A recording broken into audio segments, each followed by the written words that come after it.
What is going on, YouTube? Carter here, Edged Mindset. We've got a CKF knives, my first one ever, CKF knives. This is the Evo 3. I'm going to spoil it. Oh, there it is. It's the Evo 3. It's the best knife that's ever been made. This is a interesting knife. So I got to say, I'm trying to frame how I'm going to present this. So those that watch my Arius video know that I've been eyeballing the Arius for a long time, and I was on the fence if I liked it or not, and then I would say, no, I don't want it, and then I'd say, you know what, I got to give it a try. So I got it, and I didn't like it, and I was disappointed, I sent it off. I felt that this might be the exact same way. This seemed very similar, like I'd had my eye on this knife. There's things I liked about it, but it didn't quite ever hit home for me, and so I wasn't sure if I wanted it, and I did a similar thing where a new drop popped up, and I was like, man, do I just give it a shot, give it a try? And I did, and I got it, and I love it. I really, really like this one. So it does go to show you do kind of have to get things in hand and give it a shot. I thought this was going to be another Arius type situation where everybody loved it, blah, blah, blah, so great, I get it, and I'm like, nah. But I actually really like it. Now, that's not without criticism. Off the bat, they're overpriced. They just are. Overpriced, too much money. That's the biggest detriment on these knives. They cost too much. And I don't even mean aftermarket. You know, that's whatever it is. I just mean sticker, retailer, pre-order price. Too much. Too much money. But what do you get? You get a cool pouch. It's nice. You get a bunch of replacement pieces, which I really, really like. There's some debate on this. Some foolish idea that people are like, well, that means it must be made like crap if they include price. No, that's not. It's just, it comes down to how much it costs to repair knives. It's a mechanical device. Stuff will fail. Because it's made in Russia, there's a huge cost in sending it back for warranty work. So it makes sense to include common things that can go wrong with it.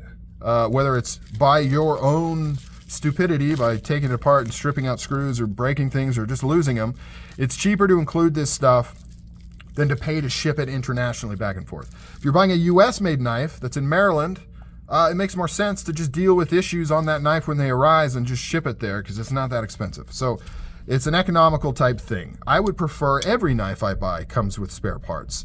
It's nice for multiple reasons. It's nice to have spare parts in case another knife that uses a similar size has an issue and you just replace that one. Or if you have an issue with this, like you take it apart and lose a screw.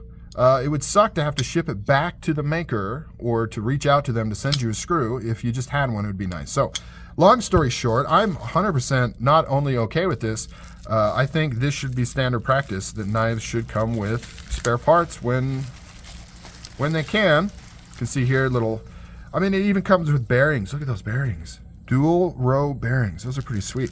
Comes with all the hardware, pivot, everything. Pretty crazy. What is that? I don't even know what that is. What part is that? A standoff somewhere? Maybe? Internal standoff? I don't even know. Super sick. I didn't actually even look at that. I've seen it on other videos. You got your cloth, you got your card. So what do we have? We have a cool knife. That's what we have. It's a pretty sick Strider clone. No. It's not a Strider clone. What are you guys, crazy? Good size. I was worried it was going to be too small, but it's actually like perfect. You know, it's got enough heft to it. It's got enough size to it. Ergonomics are fantastic. I mean, it's a Strider, right? I mean, it's an Evo, so it's gonna be cool. It's gonna be awesome. M390 steel. So I went with the. I'm trying to decide what to talk. I don't want to rehash all the same stuff. I want to give my opinion on it because I know there's other people out there that feel the same about this knife where they're like, man, I just don't know. So I'm trying to just point out the highlights of what I thought on it. I went with the DLC. I'm not the biggest blackout fan. Sometimes I like it. I like it when you get multiple tones. I don't know if I like the consistent blackout a ton, but with this one, I just had to because it's such a unique DLC finish. Like there's just nothing else that's quite done this. There's a couple really cool things about DLC. One of them, and I was thinking about doing a whole video on this, one of them is the fact that it just takes on, it's like tofu, right? It takes on the flavor. I don't like tofu, but it takes on the flavor of everything you put it with. Same with DLC. It's a really thin It's not a coating, but it's a real thin, we'll call it a coating. Really thin, so it just takes on whatever's underneath it. So in this case, you have a satin blade. So when you DLC it, it retains that satin shine. It actually adds a little more shine to it. Same with this handle here. It retains that and it adds the shine, but DLC. And it looks so freaking sick. But conversely, if you put it onto a bead blasted or stonewashed finish, it'll retain that as well. And that's what I really like about it. You can get multiple tones, all DLC'd, and they look so good together. It would have been cool. I'd like to see another version of this where like the flats maybe are stonewashed, the handles are sandblasted, all DLC'd with the shiny grinds in DLC. I mean, that would just look beautiful. So beautiful. And so I just couldn't pass up getting this one, right? I had my choice. There was a drop. I was ready to go. I could have gotten any one of them, and I went with the DLC, and I'm happy I did. The PJ looks good, too. Like, the PJ is the one that first caught my eye when I saw these. I was like, I actually like the PJ. But I couldn't pass up kind of this unique stonewash finish, and I'm glad I did. The other benefit, of course, of DLC is it's an extremely awesome wear-resistant coating. I won't go into a lot of detail, but DLC, diamond-like coating, it's called that for a reason, and it's not, this isn't made by knife makers. It wasn't coined by knife makers. It's not a marketing thing. It's not PVD. It's not any of these other coatings. It is a serious coating. It was invented for industrial applications to prevent wear on ball bearings and moving parts. It wasn't created because it looks cool. It's literally almost as hard as diamonds. It is an extremely wear-resistant coating. And so a lot of the complaints on this knife, people are like, oh, it looks cool, but it's going to get scrapes on it, and those scrapes are going to look bad. Yes, but I think you'd be surprised how hard it is to scratch DLC. It's not like other coatings. It is extremely wear resistant. It'll happen, but it's not going to wear off like other stuff. It is very robust and very good. It prevents rust. It's self-lubricating. It's very smooth. It's a real coating, right? Not made up. The diamond-like thing is not just for marketing. It's really close to diamond hardness, and it's expensive. It's expensive to do. You have to do it with a certain process. It's not cheap, so everything DLC'd is going to cost more, but it's a coating of its own kind of level, right? It's not the same as all others. So that's it. Getting off my soapbox with the coating discussion. Everything else is just on point. The opening, the bearings, the lockup, there's no wiggle, perfectly centered, super smooth. It's on point. I love this blade. I mean, everybody does, right? Like the blade is what makes this thing. It's freaking killer, perfectly sized. It's a winner. It's a winner. Now, the knife itself, no brainer, buy it. So the drawbacks are the price. It is overpriced, especially considering its dubious origins, right? It's still up in the air exactly who's making these damn things. But regardless, if you are a American-centered consumer, you are not going to like this. Because when you're talking about country of origin, best case, it is actually made in warmongering Russia. Like, and I'm not going to get into political stuff, and I don't feel super strongly. I try to see things from all sides, but, Russia is a little bit of being a jerk right now. And best case, this is solely made in Russia, and so you're supporting that country indirectly. Worst case scenario, this is made in China, with the middleman being in Russia. So once again, so the origin of this knife is definitely questionable. They're not very forthcoming. Where exactly these are made, it's assumed that at least some of it is being made in China. Maybe all of it's being made in maybe the whole damn thing is just being made in China, put together in China, shipped to Russia, and then Russia ships it to you at an increased cost. I don't know.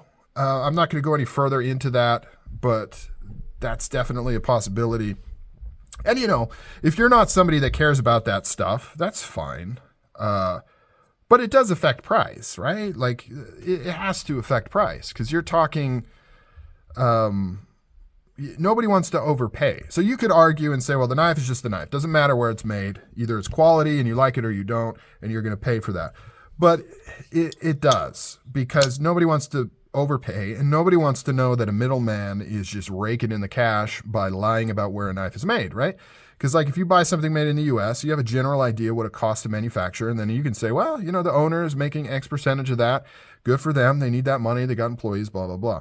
But if this is really made in China and then marked up in Russia, you know, the price that these are selling for means that the Russian folks are raking it in on these. Like they're getting these made for next to nothing in China, pretending like it's some custom knife factory in Russia, and just raking in the dough. And that kind of bugs me. I don't know if I really like that.